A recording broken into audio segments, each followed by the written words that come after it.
ನಮಸ್ಕಾರ, ನೀವು ನೋಡ್ತಿದ್ದೀರಾ ಅಶ್ವವೇಗ ನ್ಯೂಸ್. ನಾನು ಚಂದನ. ಈಗಾಗಲೇ ನಮ್ಮ ರಾಜ್ಯದಲ್ಲಿ SIR ಪರಿಷ್ಕರಣೆ ಜೋರಾಗಿ ನಡೀತಿದೆ. ಮನೆ ಮನೆಗೆ ಭೇಟಿ ನೀಡಿ BLO ಆಫೀಸರ್ಗಳು ಪರಿಷ್ಕರಣೆ ನಡೆಸ್ತಾ ಇದ್ದಾರೆ. ಇದರ ಜೊತೆಯಲ್ಲಿ ಜುಲೈ 1ನೇ ತಾರೀಕಿಂದಾನೇ ಗೃಹ ಜ್ಯೋತಿ ಪರಿಷ್ಕರಣೆ ಕೂಡ ತುಂಬಾ ಜೋರಾಗಿನೇ ನಡೀತಾ ಇದೆ. ಅಂದ್ರೆ ಎಲ್ಲರ ಮನೆಗೂ ಈ ಮೀಟರ್ ರೀಡರ್ಗಳು ಭೇಟಿ ನೀಡಿ ಸಮೀಕ್ಷೆಯನ್ನ ನಡೆಸ್ತಾ ಇದ್ದಾರೆ. ಅವರಿಗೆ ಬೇಕಾಗಿರುವಂತಹ ಮಾಹಿತಿಯನ್ನ ಪಡೆದುಕೊಂಡು ಯಾರೆಲ್ಲ ಫಲಾನುಭವಿಗಳಿದ್ದಾರೆ, ಯಾರಿಗೆಲ್ಲ ಅನಧಿಕೃತವಾಗಿ ಅವರು ಫಲಾನುಭವಿಗಳಾಗಿದ್ದಾರೆ ಅನ್ನೋ ಒಂದು ಪರಿಷ್ಕರಣೆ ಈಗ ಸದ್ಯದಲ್ಲಿ ನಮ್ಮ ರಾಜ್ಯದಲ್ಲಿ ನಡೀತಾ ಇದೆ.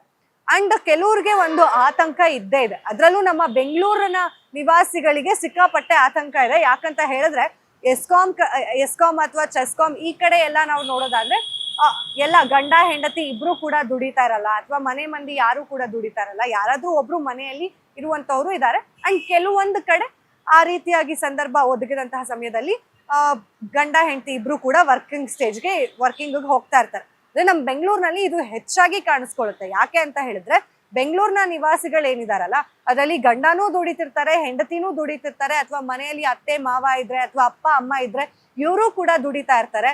ಮಕ್ಕಳು ಸ್ಕೂಲಿಗೆ ಹೋಗಿರ್ತಾರೆ. ಸೊ ಮನೇಲಿ ಯಾರು ಇರೋದಿಲ್ಲ, ಬಾಗಿಲುಗಳನ್ನ ಬಡ್ದಿರ್ತಾರೆ. ಸೊ ಇಂತಹ ಸಂದರ್ಭದಲ್ಲಿ ಏನಾದ್ರೂ ಮೀಟರ್ ರೀಡರ್ಗಳು ಮನೆ ಬಾಗಿಲಿಗೆ ಬಂದು ಸಮೀಕ್ಷೆಯನ್ನ ನಡ್ಸೋಕ್ ಆಗಿಲ್ಲ ಅಂದ್ರೆ ನಮ್ಗೆ ಈ ಒಂದು ಗೃಹ ಜ್ಯೋತಿ ಫಲಾನುಭವ ಸಿಗದಿಲ್ವಾ ಅನ್ನೋ ಒಂದಷ್ಟು ಗೊಂದಲಗಳು ಸಾಕಷ್ಟು ಜನರಲ್ಲಿ ಇದೆ.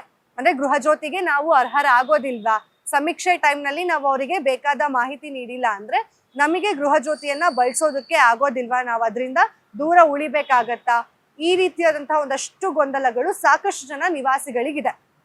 ಹಾಗಾಗಿ ಒಂದು ದೂರವಾಣಿ ಸಹಾಯ ಸಂಖ್ಯೆಯನ್ನ ಕೂಡ ಈಗಾಗಲೇ ವಿದ್ಯುತ್ ಇಲಾಖೆಗಳ ಕಡೆಯಿಂದ ಮಾಡಿದ್ದಾರೆ. ಸೊ ನೀವು ಅದಕ್ಕೆ ಕಾಲ್ ಅನ್ನ ಮಾಡ್ಬೋದು. ಆದ್ರೆ ದಿನಕ್ಕೆ 200 ಕರೆಗಳು ಹೋಗ್ತಾ ಇದೆಯಂತೆ ಬೆಸ್ಕಾಂ ಅಧಿಕಾರಿಗಳಿಗೆ.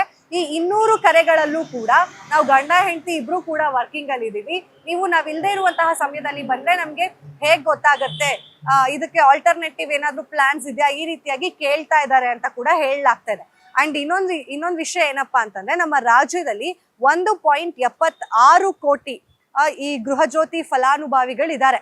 ಆದ್ರೆ ನಮ್ಮ ಬೆಸ್ಕಾಂ ವ್ಯಾಪ್ತಿಯಲ್ಲಿ 77.85 ಲಕ್ಷ ಜನ ಏನಿದಾರಲ್ಲ ಇವರಿದ್ದು, ಆದ್ರೆ ಇದ್ರಲ್ಲಿ 38.45 ಜನ ಮಾತ್ರ ಗೃಹ ಜ್ಯೋತಿಯನ್ನ ಲಾಭ ಪಡೀತಾ ಇದ್ದಾರೆ ಅಂತ ಹೇಳಿ ಮಾಹಿತಿ ಸಿಕ್ಕಿದೆ.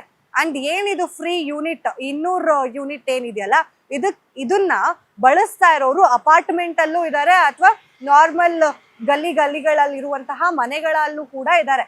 ಅಂದ್ರೆ ಅಪಾರ್ಟ್ಮೆಂಟ್ ಇಂದ ಹಿಡಿದು ನಾರ್ಮಲ್ ಮನೆಗಳವರೆಗೂ ಕೂಡ ಈ ಒಂದು ಗೃಹ ಜ್ಯೋತಿ ಬಳಕೆ ಆಗ್ತಾ ಇದೆ.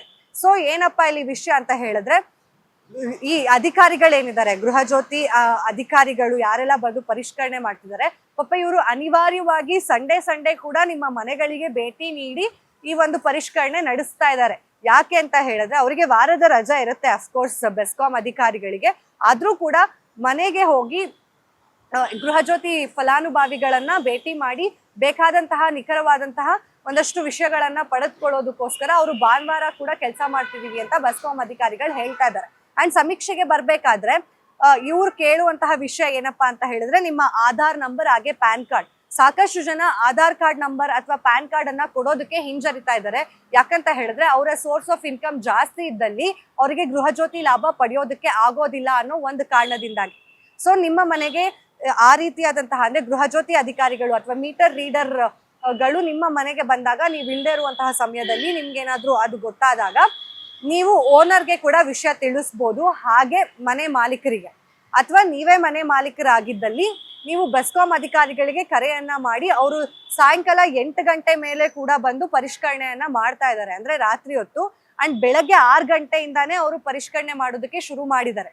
ಸೊ ನಿಮ್ಗೇನಾದ್ರೂ ನಿಮ್ಮ ಮನೆ ಬಾಗಿಲಿಗೆ ಬರ್ತಾರೆ, ನಮ್ಗೆ ಗೃಹ ಜ್ಯೋತಿ ಸಿಗಲ್ಲ ಅನ್ನೋ ಒಂದು ಗೊಂದಲ ಇತ್ತು ಅಂದ್ರೆ ಅವರ ದೂರವಾಣಿ ಸಂಖ್ಯೆಗೆ ಕಾಲ್ ಮಾಡಿದ್ರೆ ನಿಮ್ಗೆ ಎಲ್ಲಾ ರೀತಿಯಾದಂತಹ ಮಾಹಿತಿಯನ್ನ ಕೂಡ ಕೊಡ್ತಾರೆ.